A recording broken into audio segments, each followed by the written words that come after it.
Busque la epístola a los Gálatas capítulo 5. Hoy quiero hablar del tema cómo amar y ser amado. En la actualidad tenemos una generación que habla mucho sobre el amor, pero francamente debo decir que es una generación que lo que menos conoce es sobre el amor. Me refiero al verdadero amor. No solo la palabra, sino que el concepto de amor es torcido, pervertido, mal usado y abusado en nuestro mundo actual. Por lo general la gente no sabe lo que es el amor. Algunos piensan que es una emoción indescriptible, un inmenso océano de sentimientos, pero no es genuino amor. El amor, escúchame bien, el amor no es un sentimiento. Puede contener o resultar en sentimientos, pero primordialmente no es un sentimiento o una emoción. Y le voy a decir por qué. La Biblia nos ordena, escuchó, nos ordena amar. Y usted no puede ordenar a un sentimiento, piénselo.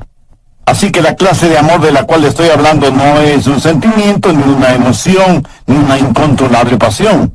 No sé de dónde la gente ha sacado la idea de que el amor es algo que nos sucede, que somos víctimas del amor, que nos enamoramos y ese enamoramiento simplemente sucede como por generación espontánea. La Biblia dice, maridos, amad a vuestras mujeres. Por favor, note que esto no es una sugerencia, es una orden, porque el amor verdadero tiene que ser una decisión y una conducta. Usted puede escoger el amar, y cuando así lo hace, el amor no es primordialmente un sentimiento, sino algo que usted hace. La razón por la cual estamos tan confundidos en este mundo y en este asunto es que usamos una sola palabra para el amor. Los griegos eran más exactos y tenían varias palabras para hablar del amor. Por ejemplo, la palabra eros, raíz de palabras como erotismo o erótico, dan a entender la clase de amor que un hombre puede sentir por una mujer, y viceversa, y eso está bien. De hecho, es maravilloso, pero no es de eros de lo que estoy hablando. Aunque debemos amar a todos, no amamos a todos en forma erótica, y ni siquiera tengo que elaborar en este punto. Otra palabra griega para amor es fileo, que abarca lo que es el amor fraternal, la amistad, el compañerismo, la camaradería. En varios países del mundo hay ciudades que se llaman Filadelfia, o sea, amor fraternal. Y eso es muy positivo. Pero quiero centralizar mi mensaje en la palabra ágape, que tiene que ver con el amor divino, cómo tenerlo, cómo darlo, cómo recibirlo. Si usted quiere exhibir un diamante, lo pondrá sobre un terciopelo negro. Entonces podrá apreciar ese diamante en toda su exquisita belleza y perfección. ¿Sabe qué eso hace Dios con el amor ágape? Lo pone sobre el terciopelo negro de las obras de la carne. Veamos Gálatas 5, empezando en el verso 19. Y manifiestas son las obras de la carne, que son adulterio, fornicación, inmundicia, lascivia, idolatría, hechicerías, enemistades, celos, iras, contiendas, disensiones, herejía, envidias, homicidios, borracheras, orgías y cosas semejantes a estas. Note que todas estas cosas que el apóstol menciona son totalmente opuestas al amor. Y Pablo continúa diciendo, los que practican tales cosas no heredarán el reino de Dios. Ahora, si usted puede relacionar su nombre con esta lista, si ese es su estilo de vida, si eso es algo que usted practica voluntariamente, a menos que usted se arrepienta y busque el perdón de Dios, su camino tiene un destino final, el infierno. La palabra de Dios es completamente clara y tajante al respecto. Los que practican tales cosas no heredarán el reino de Dios. Y eso es lo que Dios dice. Esto no significa que usted como creyente no tropezará ni caerá. Pero aquí se habla de un estilo de vida, de algo que se hace voluntaria y frecuentemente. Y si usted no practica un estilo de vida cristiano, eso quiere decir que usted no es salvo. Veamos ahora los versos 22 y 23. Mas el fruto del Espíritu es amor, gozo, paz, paciencia, benignidad, bondad, fe, mansedumbre, templanza. Contra tales cosas no hay ley. Nunca habrá una ley que diga que no puede amar, que no debe ser bondadoso o que le prohíba ser humilde, ¿verdad?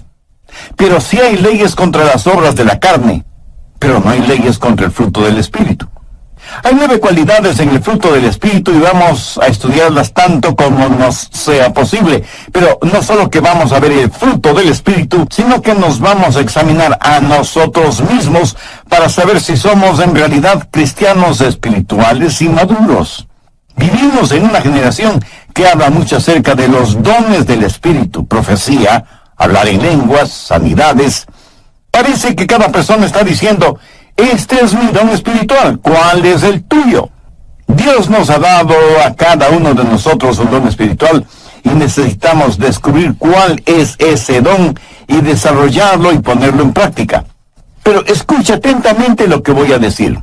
Ningún don espiritual es señal o marca de madurez espiritual. La iglesia de Corinto fue una iglesia completamente carnal, a pesar de la práctica de dones espirituales. Si yo quiero saber cuán madura es espiritualmente una persona, jamás examino sus dones, examino sus frutos, porque la marca de la madurez espiritual no está en el don, sino en el fruto. Al describir ágape, el amor divino, debemos notar varias cosas. Primero, el amor tiene que ver con decisión y conducta. Segundo, la descripción de este amor. Tercero, el desarrollo de este amor. Y cuarto, el deseo por este fruto. ¿Qué cualidades tiene el amor ágape? ¿Cómo podemos describirlo? Y como nosotros no podemos describirlo, Dios utilizó al apóstol Pablo para que describa el amor ágape en 1 Corintios 13. El amor ágape tiene 10 cualidades distintivas, de acuerdo a 1 Corintios 13. Si en su corazón y en su vida usted tiene estas 10 cualidades, entonces usted es un cristiano espiritualmente maduro. Primero, el amor ágape es sufrido. 1 Corintios 13:4, el amor es sufrido. El verdadero amor nos capacita para ser pacientes. Si usted es una persona impaciente, si dice: amé a tal persona hasta donde pude, pero ya no merece mi amor y por eso he renunciado a seguirla amando. Amigo, cuando usted deja de amar, ese momento es cuando usted menos se parece a Jesucristo. La Biblia dice que Jesús, habiendo amado a los suyos, los amó hasta el fin. El verdadero amor es sufrido, paciente. Perdona 70 veces 7, pero no se contenta con perdonar 490 veces, sino que sigue perdonando y perdonando y perdonando. ¿Por qué? Porque el amor es sufrido. Segundo, el amor ágape es benigno. ¿Y ahora qué es benignidad? Es servirnos los unos a los otros. No es servirnos los unos de los otros. Si nos amáramos, ¿qué haríamos los unos por los otros? Permítame ilustrar esto en primera persona. Si usted me ama, ¿qué es lo que me daría? No me daría lo que yo merezco, sino lo que yo necesito. Veamos Lucas 6, los versos 27 y 28. Pero a vosotros los que oís os digo, amad a vuestros enemigos, haced bien a los que os aborrecen, bendecid a los que os maldicen y orad por los que os calumnian. ¿Qué debemos hacer por nuestros enemigos? Amarles, ayudarles, ser bondadosos con ellos, orar por ellos. Y algunos de ustedes estarán pensando: pastor, yo no puedo hacer eso ni siquiera por mis amigos, menos lo voy a hacer por mis enemigos. Permítame hacer una pregunta. ¿Alguna vez lo ha tratado siquiera? Si alguien le ha hecho daño, ¿ha tratado usted de hacerle un bien? En otras palabras, ¿es usted para esa persona una bendición? Porque eso, mi amigo, es el amor ágape. Tercero, el amor ágape es sincero. El verso 4 dice: el amor no tiene envidia. Si usted es una persona envidiosa, celosa, es porque no ama a la persona que envidia o que cela. Si usted me envidia o yo le envidio, es porque ambos queremos las cosas que el otro tiene.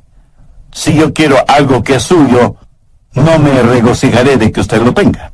Eso no es amar con sinceridad, así como no lo es que me disguste sobremanera cuando usted es alabado, cuando considero que su ganancia es mi pérdida. ¿De qué amor sincero podría estar hablando?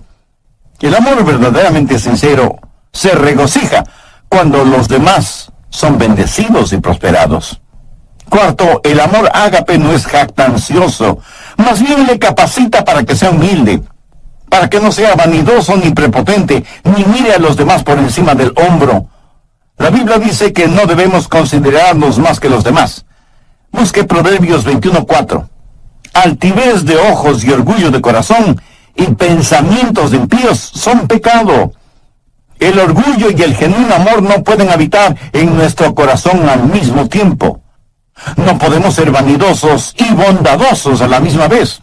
Una persona llena de egoísmo y orgullo jamás puede ser una persona llena del amor ágape. Sabe que las personas orgullosas son además argumentativas.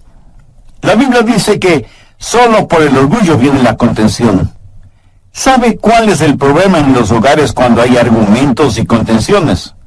Que se están enfrentando nuestros egoísmos y nuestros orgullos, y ninguno quiere perder. Quinto, el amor ágape es considerado. Verso 5. No hace nada indebido. ¿Sabe lo que eso significa? Significa que el verdadero amor es cortés, gentil. Cuando una persona hace lo indebido es una persona tosca, ruda. Y todos conocemos a personas así, ¿no es cierto? Empujan para pasar, nunca piden permiso ni disculpas, se meten a la fuerza, desconocen las palabras por favor y muchas gracias. Lo triste y lamentable es que hay muchos cristianos que son así. ¿Qué es la cortesía? Pues no es nada más que la demostración del amor en las cosas pequeñas o aparentemente insignificantes. ¿Y quién no tiene amor en las cosas pequeñas? ¿Cómo podría tenerlo en las cosas grandes? Cuando usted encuentra a una persona ruda, tosca, tenga la seguridad de que ha encontrado a una persona que no conoce el amor. Una persona que no puede ser el reflejo del Señor Jesucristo, quien fue humilde y gentil, y siempre pensó primero en los demás. Sexto, el amor ágape es un amor que se niega a sí mismo. Mire lo que dice el verso 5. No busca lo suyo. Nunca dice, yo primero, o yo conozco mis derechos. Escúcheme, cuando usted oye a una persona decir que conoce sus derechos, tenga la seguridad de que no está hablando motivada por el amor. Permítame decir una cosa muy importante. Cuando usted recibió al Señor Jesucristo y fue salvo, usted perdió todos sus derechos. Porque ¿qué derechos tiene una persona muerta? Usted está crucificado con Cristo. Ha sido comprado por un precio. Ahora pertenece a Jesucristo. Y ahora sus derechos son los derechos de Jesús. Y Él es quien le ordena amar. Usted ya no puede buscar lo suyo. Debe procurar el honor y la gloria para Jesús y el bienestar de los demás. Ese es el genuino amor que no busca lo suyo. Un muy consagrado siervo de Dios alguna vez dijo, cuando usted enseña a alguien sus derechos, tendrá una revolución. Cuando usted enseña a la gente sus responsabilidades, tendrá un avivamiento. Muy bien dicho, ¿no le parece? Cuando dejemos de pensar en nuestros derechos y comencemos a pensar en nuestras responsabilidades, cuando dejemos de buscar solo lo nuestro y comencemos a hacer de bendición para los otros, le aseguro que las cosas cambiarán en el mundo. Séptimo, el amor ágape es un amor sereno. Dice la Biblia que el amor no se irrita. ¿Conoce usted a personas que son como fósforo y que se encienden con el menor roce? Con la más insignificante provocación explosionan, afectando a todos y a todo a su alrededor. Y luego dicen, no quise hacerlo, lo siento. Lo bueno es que se me pasa pronto. Eso podrá ser cierto, pero hay cadáveres a su alrededor. Un huracán o un terremoto es solo cuestión de segundos, y sin embargo, mire toda la devastación que dejan. Uno no pierde el temperamento así porque sí. Si usted explota de esa manera es porque en su interior, en su corazón, no existe el amor de Dios. Si quiere saber con qué está lleno, vea qué es lo que sale de usted cuando es provocado. Una de las manchas en la vida de muchos cristianos es precisamente un temperamento irascible. El verdadero amor es sereno. No se lo puede provocar con facilidad, y cuando es provocado, sabe responder con mansedumbre y con humildad. Octavo, el amor ágape es un amor sacrificial. ¿Qué quiere decir un amor sacrificial?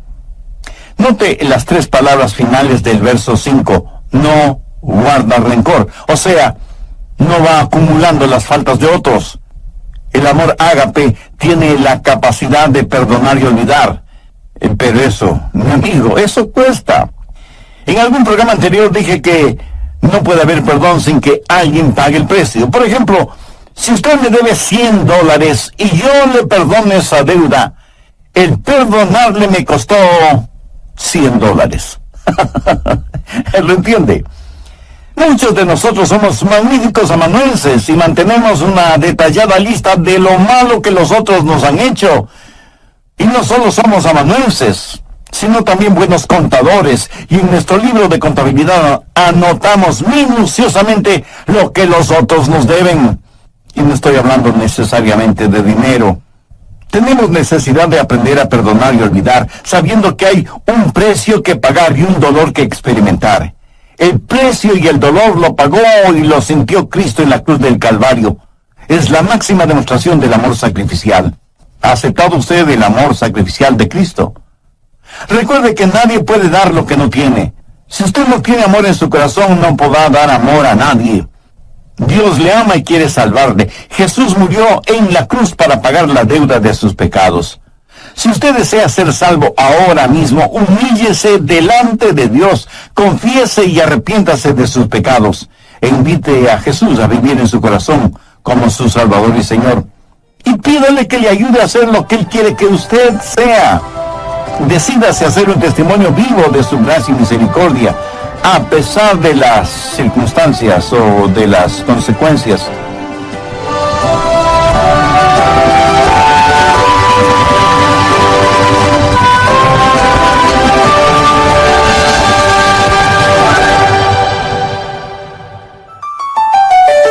El Dr. Rogers nació y creció en el estado de la Florida, tierra de frutos cítricos por excelencia, y él cuenta que en su casa tenían árboles ornamentales de naranjas agrias. El fruto era imposible para el paladar, pero los árboles eran hermosos. Y él, con experiencia, relata lo siguiente. Se necesita mucha paciencia y mucho trabajo para lograr que al fin esos árboles produzcan naranjas dulces. Ahora, suponga que usted tiene un árbol de naranjas agrias, pero quiere que dé naranjas dulces. ¿Qué puede hacer? Bueno, puede podar el árbol. ¿Piensa que eso es suficiente para tener naranjas dulces? No. Entonces, se le ocurre una idea genial. Va a trasplantar el árbol. Lo va a trasplantar de un lado del terreno al otro lado. Como aplicación diré que muchos trasplantan el árbol de sus vidas de una iglesia a otra iglesia, pero siguen siendo cristianos agrios. Y el cambiar de membresía es como cambiar un cadáver de una tumba a otra. Perdonen esta comparación un poco esquelética. Alguien dijo que uno puede saber cuántas semillas hay en una manzana, pero solo Dios sabe cuántas manzanas hay en una semilla. Absolutamente cierto. El fruto se origina en Él. Nosotros solo lo llevamos. Hola, les saluda Irving Ravelo. Gracias por su sintonía al programa de hoy. Sea bienvenido y bienvenida a El Amor que Vale. Por favor, mantenga su Biblia abierta en Gálatas 5, porque hoy continúa el estudio Cómo amar y ser amados. Ahora les presento al Dr. Adrián Rogers en la voz del pastor Lenin de Llanón. Desde el programa anterior comenzamos a estudiar lo relacionado con el fruto del Espíritu, teniendo como base bíblica Gálatas 5, versos 22 y 23, y hemos visto 8 de las 10 características de ese fruto. Primero, el amor es sufrido. Segundo, es benigno. Tercero, es sincero. Cuarto, no es jactancioso. Quinto, es considerado. Sexto, se niega a sí mismo. Séptimo,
sereno y octavo, es sacrificial. Espero que tenga su Biblia y cuaderno de notas a la mano para sacar el máximo provecho de este estudio bíblico. Bien, prosigamos. Noveno, el amor ágape es un amor justo. Verso 6 dice, no se goza de la injusticia. Eso quiere decir que cuando alguien peca o fracasa o hace algo equivocado, usted no se alegra por eso. Más bien debería llorar y orar por esa persona. ¿Sabe usted que el chisme es un pecado? ¿Por qué? Porque la persona chismosa se regocija en su iniquidad. Cuando escuchan algo negativo acerca de otra persona, casi no pueden esperar para contárselo a otras personas.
Se parecen a la mujer que dijo, mi lema es, nunca digas algo acerca de otra persona, a menos que sea algo que valga la pena chismearlo. Y aunque por lo general creemos que las mujeres son las chismosas, permítame decirle que conozco hombres que son chismosos. Se regocijan y parece que hasta aman la chismografía. Son diseminadores de malas y falsas noticias. Se regocijan de la injusticia. Ahora escúcheme, no estoy diciendo que debe hacerse el desentendido frente al pecado, porque eso es imposible. El pecado tiene que ser enfrentado, pero no se regocije de la injusticia. Y antes de que usted diga algo negativo de otra persona, hágase las siguientes preguntas. Primera, sé que eso es verdad. Segunda, aun si fuera verdad, es necesario que lo diga. Tercera, y si lo digo, ¿cuál es mi verdadera motivación al decirlo? El amor ágape no se goza de la injusticia. La Biblia no habla de un amor ágape chapucero que simplemente ignora el pecado. No habla de un amor que siente cierta pena por la otra persona. Cuando usted sabe que otra persona está emocionalmente herida, cuando escucha que otra persona ha fracasado, ¿cómo reacciona? Hace poco conocí a un hombre que al saber del pecado de uno de sus amigos, cayó de rodillas, puso su rostro en el suelo y lloró intensamente por su amigo que había caído en pecado. Eso es empatía, no solamente simpatía. Eso es el tener el corazón quebrantado por el pecado de otros. Décimo, el amor ágape es un amor sufriente. Verso 7. Todo lo sufre, todo lo cree, todo lo espera, todo lo soporta. Esto de ninguna manera significa que el amor ágape se lo cree todo. Más bien quiere decir que el verdadero amor lo puede enfrentar todo, que no hay límites para su fe. Pero cuando usted ama, hay una carga que debe llevar, y desde ese punto de vista es un amor sufriente. La gente quiere saber por qué los seres humanos sufren. Algunos porque han perdido su fe en Dios. Dicen, ¿por qué Dios permite que los humanos sufran?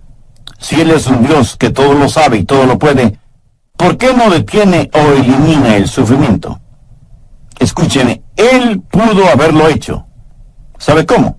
Pues no creando a los seres humanos, o creándolos sin libre albedrío. Pudo habernos hecho robots, como una máquina tecnológica. Pero hubiera significado no tener ningún compañerismo con nosotros. Porque, verá, cuando Dios nos creó, corrió un divino riesgo. Él sabía lo que nosotros le íbamos a costar. Exactamente lo que sucede con padres que procrean hijos ¿O usted cree que esto de tener hijos es como comerse un pastelito de manzana? Mi amigo, tener hijos cuesta no solo en términos monetarios, sino también espirituales y emocionales. Y aunque usted no lo crea, de una u otra forma, nuestros hijos nos romperán el corazón. Dios sabía lo que iba a costar cuando nos creó y nos dio la capacidad de elegir. Y elegimos pecar. Cuando nos dio la capacidad de decir sí, también nos dio la capacidad de decir no. Para que un ser humano escoja a Dios, debe querer escoger a Dios. ¿Lo entiende? Dios nos dio ese libre albedrío, nos hizo de esa manera, pero al mismo tiempo Dios sabía que iba a sufrir. Cuando Dios escogió amar, escogió también el sufrir. Y alguien me preguntará, pastor, ¿puede Dios sufrir? Permítame responder con una pregunta. ¿Sufre usted como padre cuando su hijo hace algo equivocado? Piénselo bien antes de contestar. La historia del hijo pródigo en el capítulo 15 de Lucas enseña que cuando un padre terrenal tiene un hijo rebelde, sufre. De la misma manera, cuando nosotros hacemos algo equivocado, nuestro Padre Celestial sufre. En Efesios 4:30 leemos, no contristéis al Santo Espíritu de Dios. ¿Lo ven? Nosotros podemos contristar al Santo Espíritu de Dios. Un aparato electrodoméstico, cuando se daña, le puede molestar. Pero solo sus hijos. No sufre el Señor Jesucristo. Cuando Pablo se encontró con Jesús en el camino a Damasco, ¿qué le dijo Jesús? Saulo, Saulo, ¿por qué me persigues? La respuesta de Pablo, si el asunto no fuera tan serio, sería casi infantil. Le dijo que no le perseguía a él, a Jesús, sino a los cristianos. Escúcheme, cuando usted persigue al cuerpo, también persigue a la cabeza. Cuando el cuerpo sufre, la cabeza sufre, y Jesús fue perseguido. Cuando una novia es infiel, impura, y no le presta ninguna atención al novio, ¿cree usted que el novio sufrirá? Le puedo asegurar que sí. ¿Quién es la novia? La iglesia. ¿Quién es el novio? El Señor Jesús. Cuando la novia sufre, el novio sufre también. Y cuando el novio decide amar a la novia, también decide sufrir. Y algunos dirán, pero Dios es Dios. Él no tiene que sufrir. Ciertamente, Él no tiene que sufrir, pero Él escogió sufrir. ¿Por qué? Déjenme ilustrar este punto.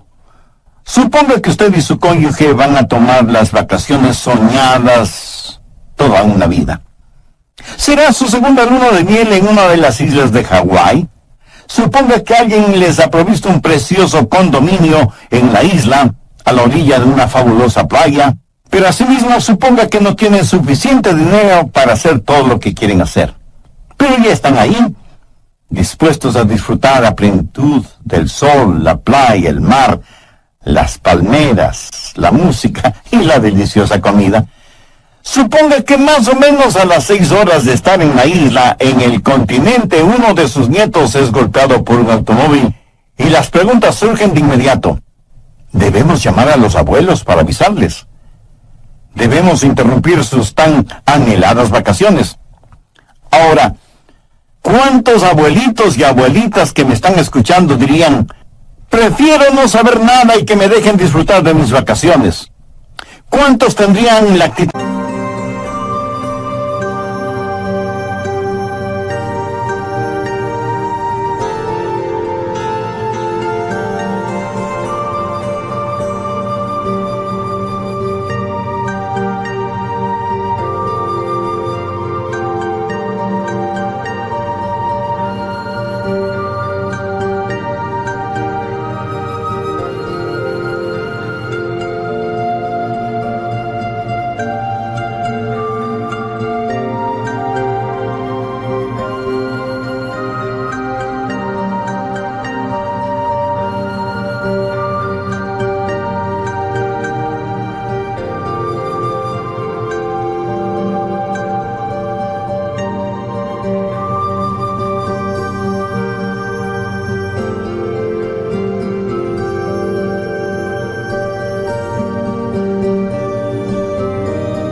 Si algo malo sucede, sea lo que sea, no queremos saberlo. No queremos que nada arruine nuestras vacaciones. Le puedo asegurar que antes de viajar rumbo a Hawái, usted habrá dicho a sus hijos y demás familiares, si algo sucede, llámenos de inmediato. Si algo podemos hacer desde allá, lo haremos. Y si no, regresaremos en el próximo vuelo. Eso es lo que hace el amor sacrificial. Las necesidades de los otros están o deben estar por encima de nuestras satisfacciones personales. Porque cuando usted se preocupa de las necesidades de los demás, sentirá una satisfacción personal indescriptible. Tercero, el desarrollo de este amor. Busque Gálatas 5:19. Habla de las obras de la carne. Las obras de la carne son naturales. Las obras del Espíritu son sobrenaturales. Las obras de la carne es lo que hace el pecado en nosotros. El fruto del Espíritu es lo que Dios hace por medio de nosotros. Esta clase de amor no la podemos producir por nosotros mismos, pero es la clase de amor que debemos llevar. En Juan 15:5 leemos que Jesús dijo, yo soy la vid, vosotros los pámpanos, separados de mí nada podéis hacer. Note que Jesús no dice que nosotros produciremos esta clase de amor. Romanos 5:5 es un versículo muy interesante, porque el amor de Dios ha sido derramado en nuestros corazones por el Espíritu Santo que nos fue dado. ¿Lo ve? Aquí se está hablando de un amor sobrenatural, el amor que proviene de la vid, se esparce en los pámpanos y produce el fruto. ¿Lo entiende? Usted no produce el fruto, solamente lo lleva. Yo nací y fui criado en la Florida, tierra de frutos cítricos por excelencia. En casa teníamos árboles ornamentales de naranjas agrias. El fruto era imposible para el paladar, pero los árboles eran hermosos. Y se necesita mucha paciencia y mucho trabajo para lograr que al fin esos árboles de naranjas agrias produzcan naranjas dulces. Ahora suponga que usted tiene un árbol de naranjas agrias, pero quiere que dé naranjas dulces. ¿Qué puede hacer? Bueno, podría podar el árbol. ¿Piensa que eso es suficiente para tener naranjas dulces? No. Entonces se le ocurre una idea genial. Va a trasplantar el árbol, lo va a trasplantar de un lado del terreno al otro lado. Como aplicación diré que muchos trasplantan el árbol de sus vidas de una iglesia a otra iglesia, pero siguen siendo cristianos agrios. Y el cambiar, cuidar el nivel de humedad de la tierra, que no le falta agua ni fertilizantes, y por último, cambiarle de nombre. Ya no se llamará árbol de naranjas agrias, sino árbol de naranjas dulces. Y para ayudarle al árbol a que produzca naranjas dulces, usted amarra en sus ramas varias deliciosas y dulces naranjas, esperando que esas ricas naranjas motiven al árbol a dar naranjas dulces. Y muchos de ustedes me dirán con toda razón que nadie, por ignorante que sea en cuestión de árboles frutales, haría una tontería así.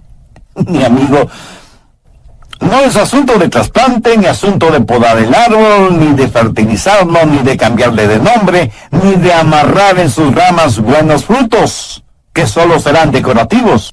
Es la naturaleza del árbol la que debe ser cambiada. Cuando ese árbol sea injertado en un árbol bueno, la naturaleza de ese árbol será cambiada, porque recibirá una naturaleza que no es la suya propia. Pero tendrá que aprender a llevar el fruto de su nueva naturaleza. La Biblia dice que cuando somos salvos, somos participantes de la naturaleza divina. La naturaleza de Dios viene a nosotros.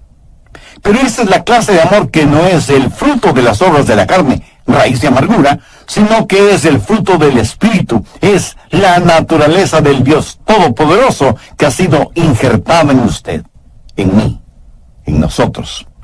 Cuarto, el deseo por este fruto. ¿Para qué sirven las frutas? Pues para comérselas, y mientras más frescas y al natural, mucho mejor. ¿Han notado que las frutas despiden una fragancia extraordinaria? Uno puede reconocer una fruta solo por el olor, aún antes de mirarla o palparla. Imagínese ahora la bendita fragancia del fruto del Espíritu. sabe lo que el mundo necesita este mismo momento. Algunos de inmediato me dirán, el mundo necesita paz, bienestar económico, buena salud, progreso científico, etcétera, etcétera. Y aunque todo eso es verdad, el mundo lo que más necesita, sin embargo, es la realidad del fruto del Espíritu. Esa es la única manera de amar y ser amado. Cuando usted permita que el Señor habite en su humanidad y demuestre su deidad a través suyo, no será un amor humano el que usted exhiba, sino que será un amor divino. No será su vida la que viva, sino la vida de Jesús en usted. Su vida tendrá la fragancia de nuestro Señor Jesucristo. Anote al margen Efesios 5:2. Andad en amor, como también Cristo nos amó y se entregó a sí mismo por nosotros, ofrenda y sacrificio a Dios en olor fragante. ¿De dónde sale todo ese fruto? De una semilla muy pequeña. ¿Cómo es que se esparce el cristianismo? Cuando entendamos que la semilla está en el fruto, cuando empecemos a vivir Gálatas 5:22 y 23, más el fruto del Espíritu es amor, gozo, paz, paciencia, benignidad, bondad, fe, mansedumbre, templanza, entonces empezaremos a reproducirnos. Permita que el Espíritu de Dios hable a su corazón ahora mismo. Usted puede ya ser salvo, pero ha caído, ha tropezado, y se ha vuelto tan carnal que ha dejado de llevar su fruto espiritual. En Lucas 6, versos 44 y 45 leemos, porque cada árbol se conoce por su fruto, pues no se cosechan higos de los espinos, ni de las zarzas se vendimian uvas. El hombre bueno del buen tesoro de su corazón saca lo bueno, y el hombre malo del mal tesoro de su corazón saca lo malo, porque de la abundancia del corazón habla la boca. ¿Quiere orar una sencilla oración conmigo?